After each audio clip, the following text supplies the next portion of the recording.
राहुल गांधी इस देश को इस्लामिक कंट्री बनाना चाहते हैं। कांग्रेस पार्टी की जो विचारधारा थी, जो देश के हित में काम करती थी, वो कांग्रेस अब नहीं रही है। सत्ता को पाने के लिए कुछ भी कह सकते हैं और सत्ता को पाने के लिए ये कुछ भी कर सकते हैं। देखिए, DK शिव कुमार जी वही कहते हैं जो राहुल गांधी चाहते हैं, और राहुल गांधी इस देश को इस्लामिक कंट्री बनाना चाहते हैं। राहुल गांधी जी इस देश में शरिया लागू करना चाहते हैं। अगर राहुल गांधी जी DK शिव कुमार जी की बात से सहमत नहीं हैं, तो फिर उनके खिलाफ कार्रवाई करनी चाहिए, उन्हें नोटिस देना चाहिए। लेकिन राहुल गांधी जी चुप हैं, खामोश हैं। इसका मतलब है कि बाबा साहब अम्बेडकर के द्वारा जो संविधान रचा गया, जिसमें स्पष्ट रूप से लिखा गया है कि किसी जाति और धर्म के नाम पर आरक्षण नहीं दिया जाएगा, नहीं दिया जाना चाहिए, तो DK शिव कुमार जी का जो बयान है वो बाबा साहब अम्बेडकर जी की उस मूल भावना के खिलाफ है।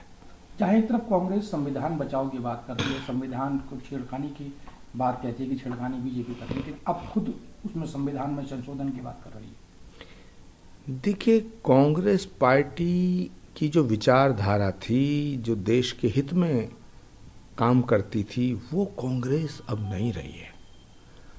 अब राहुल गांधी जी और उनके चंगू मंगू और चपड़ कनातियों की कांग्रेस है, जो टोटली एंटायर गैंग वामपंथी हो चुका है और अराजकतावादी सोच, जातिवादी सोच उन पर हावी हो चुकी है। सत्ता को पाने के लिए कुछ भी कह सकते हैं और सत्ता को पाने के लिए ये कुछ भी कर सकते हैं। गुरुजी, अगर बात करें महाराष्ट्र की, औरंगजेब, कभी राणा सांगा को लेकर विवादित टिप्पणी सबसे ज्यादा महाराष्ट्र से आ रही है, क्या वजह मानते हैं इस चीज के लिए और कौन जिम्मेदार है इस चीज?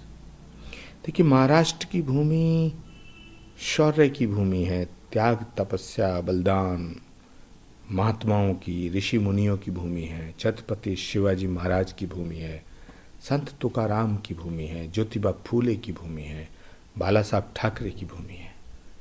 उस भूमि से जब से इनका कब्जा हटा है, तब से ये तड़प रहे हैं। ये महाराष्ट्र पे कब्जा करना चाहते हैं क्योंकि इनको लगता है कि सारा माल महाराष्ट्र में है, इसलिए ये उल्टी सीधी हरकतें कर रहे हैं और अपना आदर्श औरंगजेब को मानते हैं, जबकि औरंगजेब एक कट्टर बादशाह था, हिंदुओं के ऊपर जुल्म ढाने वाला बादशाह था। हिंदुओं को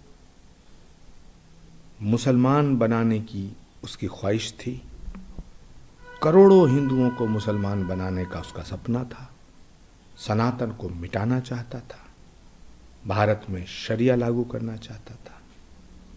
जो औरंगजेब छत्रपति शिवाजी महाराज, जो औरंगजेब भारत की संस्कृति और सभ्यता के खिलाफ था, उस औरंगजेब को ये अपना आका मान बैठे हैं।